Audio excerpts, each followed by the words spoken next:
और सबसे पहला सवाल धीरेन्द्र जी आपसे ही है, जेवर 2017 में गायब सा था, अचानक ऐसा क्या कर दिया कि इंटरनेशनल एयरपोर्ट भी वहीं लेकर आ रहे हैं, फिल्म सिटी भी आप लेकर आ रहे हैं? गुर्जर साहब नाराज नहीं हो जाते आपसे? नहीं, हमारे सब कुछ आप ही ले जाएंगे। हमारे भाई हैं और फिर कहीं तरक्की होती है तो वो उसके कई सौ किलोमीटर के रेडियस के लिए होती है। अगर जेवर में अंतर्राष्ट्रीय हवाई अड्डा एशिया का सबसे बड़ा बनने जा रहा है तो निश्चित तौर से लौनी विधानसभा को भी उसका फ़ायदा होगा। और मेरा कहना तो ये है, बरेली, आगरा, पंजाब के कई शहर, राजस्थान, हरियाणा, इन सभी जगहों को, पूरे उत्तर भारत को अंतर्राष्ट्रीय एयरपोर्ट के बनने से फ़ायदा होगा जी। और वहाँ बहुत सारी अन्य इंडस्ट्री भी ऐसी आ रही हैं, जब रोज़गार का सृजन होगा तो निश्चित तौर से वो सभी लोग उसका फ़ायदा उठा सकेंगे जो इसकी उम्मीद कर रहे थे विगत कई वर्षों से। कैपिटल के तौर पर भी देखा जा रहा है इंडस्ट्री की, जेवर को भी और पूरे नोएडा को भी।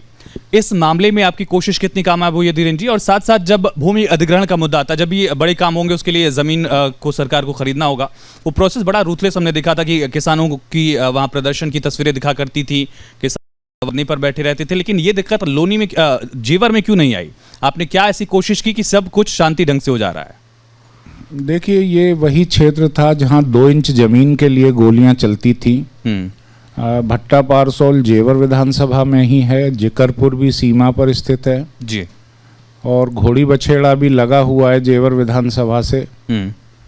तो एक जो जमीन की जंग आरंभ हुई थी विगत की सरकारों में, उसके जो मूल में कारण था वो ये था कि किसानों से औने पौने दामों में ज़मीनें लेकर उसका मुनाफा कमाने वाले और बहुत से इस देश के बिल्डर और वो नौकरशाह और राजनेता थे जिन्होंने अपनी तिजोरियां भरने का काम किया। लेकिन 2017 में प्रदेश में योगी आदित्यनाथ जी का नेतृत्व हम लोगों को मिला और एक उनकी जो सकारात्मक पहल थी किसानों से खुद संवाद करना, उसकी वजह से जेवर एयरपोर्ट का जो सहमति का कार्य था प्रथम चरण का, वह साकार हो पाया। योगी जी ने खुद उनसे मुलाकात की, उनकी समस्याओं को जाना और उसके बाद आप ये देखिए कि दूसरे चरण में जब सहमति किसानों ने नहीं दी थी, उस वक्त भी योगी जी ने अपने आवास पर किसानों को बुलाया। तो एक रास्ता बना जेवर क्षेत्र में विकास का। और आज मुझे यह कहने में बड़ा फ़ख्र महसूस होता है कि जेवर निवेशकों की, दुनिया के निवेशकों की पहली पसंद बन चुका है। और मैं जब विधायक नहीं था तो सोचता था कि यह पिछड़ा हुआ क्षेत्र कब आगे आ पाएगा। तो एक भावना मेरे मन में थी जब मैं विधायक बना, उसके बाद से एक प्रयास शुरू हुए और आपसी सहमति, किसानों से वार्ता का दौर चला। वो भरोसा कितना बड़ा मुद्दा है, किसानों का भरोसा जीतना। मतदाता का भरोसा आपने जीत लिया, लेकिन जब वापस वहाँ डेवलपमेंट करेंगे तो कई सारी अड़चनें आती हैं। निश्चित तौर से समय समय पर किसानों की समस्याएं आती रहती हैं तो उसका निराकरण हम लोग बैठकर करते हैं। कुछ ऐसी समस्याएं होती हैं जिन्हें हम निपटा सकते हैं, कुछ ऐसी समस्याएं होती हैं जो नाजायज़ होती हैं। तो इन दोनों में कैसे सामंजस्य बनाया जाए, उसके बीच का रास्ता निकाला जाता है। कोई शासन से अगर सॉल्व होनी है शासन से, सरकार से सॉल्व होनी है सरकार से। कुल मिलाकर एक दौर चल निकला है। अगर हम विकास करेंगे तो किसानों की भावनाओं को दरकिनार नहीं कर पाएंगे, किसानों को भी हम सहभागी बनाएंगे उस विकास में, तो निश्चित तौर से उसके परिणाम अच्छे होंगे। आज हम प्रयास कर रहे हैं कि जेवर क्षेत्र को स्वयं सहायता समूह के माध्यम से हम इतना उन्नत बना दें कि स्थानीय स्तर पर भी हम ग्रामों में रोज़गार दे सकें, नौजवानों को भी रोज़गार दे सकें। और जो आने वाली कंपनियां, उनसे भी जब हमारी वार्ता होती है कि आपको एक अच्छा निवेश का माहौल मिल रहा है जेवर में जी, दुनिया के लोग यहाँ धंधा करने आएंगे, पैसा कमाने आएंगे, तो आखिर हमारे जेवर के नौजवान कहाँ जाएंगे? तो इस तरीके की वार्ताएं हम समय समय पर उन लोगों से। ग्लोबल इन्वेस्टर समिट होने जा रहा है, मुख्यमंत्री अभी मुंबई पहुंचे हैं, इसके अलावा सरकार के मंत्री विदेशों के दौरे पर पहुंचे, कई हजार करोड़ के MOUs भी साइन किए गए हैं, उसमें से जेवर का हिस्सा क्या है?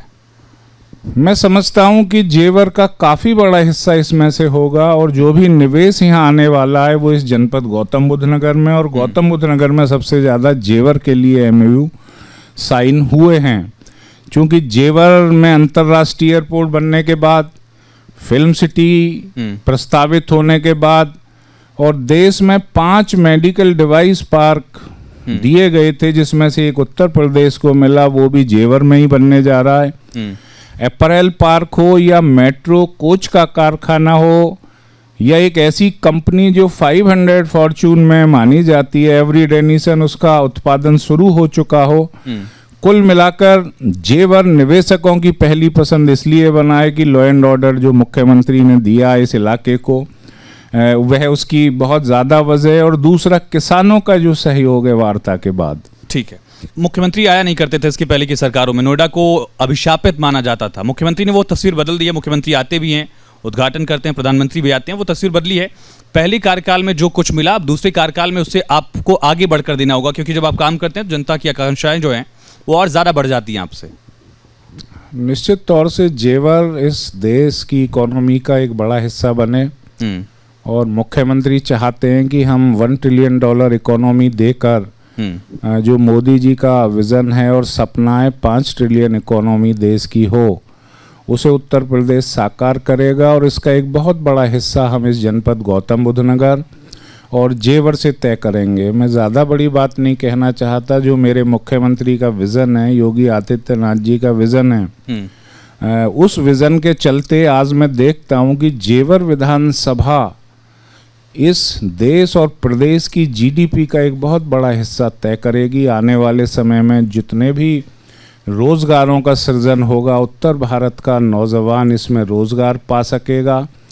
कुल मिलाकर सर्वत्र खुशहाली होगी और उत्तर प्रदेश की आवश्यकताओं की एक बहुत बड़ी पूर्ति इस जनपद गौतम बुद्ध नगर और जेवर से होगी। क्योंकि जिस विज़न के तहत मुख्यमंत्री जी काम कर रहे हैं, यहाँ उनकी विजिट हो रही हैं, उन्होंने एक उस मिथक को तोड़ा है जिस मिथक के तहत प्रदेश के मुखिया इस जनपद में नहीं आते थे तो एक चाक चौबंद व्यवस्था नहीं रहती थी।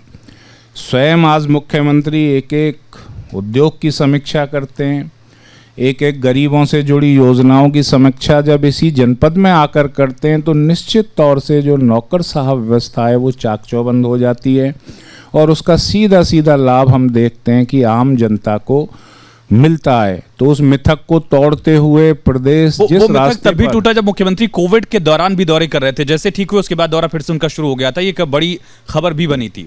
उस समय आपके पास चुनौतियां क्या थी, क्या चैलेंजेस आप देख रहे थे, और साथ ही जब आप जनप्रतिनिधि हैं, वहाँ के विधायक हैं, तो लोगों की जब भी दिक्कत होगी वो आपके पास पहुंचेंगे, वो चाहे छोटी दिक्कत हो या बड़ी समस्या हो, उनका समाधान कैसे हो रहा था? देखिए, जहाँ तक योगी जी का प्रश्न है, उनके तो कोरोना संक्रमण को रोकने के जो उपाय थे उसकी पूरी दुनिया में प्रशंसा हुई, लेकिन स्थानीय स्तर पर भी हम लोगों का फ़र्ज़ बनता है, जो भी जनप्रतिनिधि हैं, कि हम उनके उस विज़न को आगे बढ़ाएं। आपने देखा होगा कोरोना के 2 काल आए जी, जब दुनिया पूरी घरों में कैद थी, उस वक्त जनप्रतिनिधियों द्वारा 24/7 के ट्विटर अकाउंट के माध्यम से लोगों की सेवाएं की गईं, और उसमें कास्ट क्रीड से ऊपर उठकर विदेशी मुल्कों ने भी अगर कोई सहायता मांगी तो वो जेवर और गौतम बुद्ध नगर से की गई। तकरीबन ऐसे अनेकों लोगों को उनके गंतव्य तक पहुंचाया गया जिनकी जेब में 100 रुपए भी नहीं बचे थे। ठीक है सर, जेवर अब आगे कितना बढ़ेगा हम देखेंगे, लोगों की महत्वाकांक्षा भी रहती है।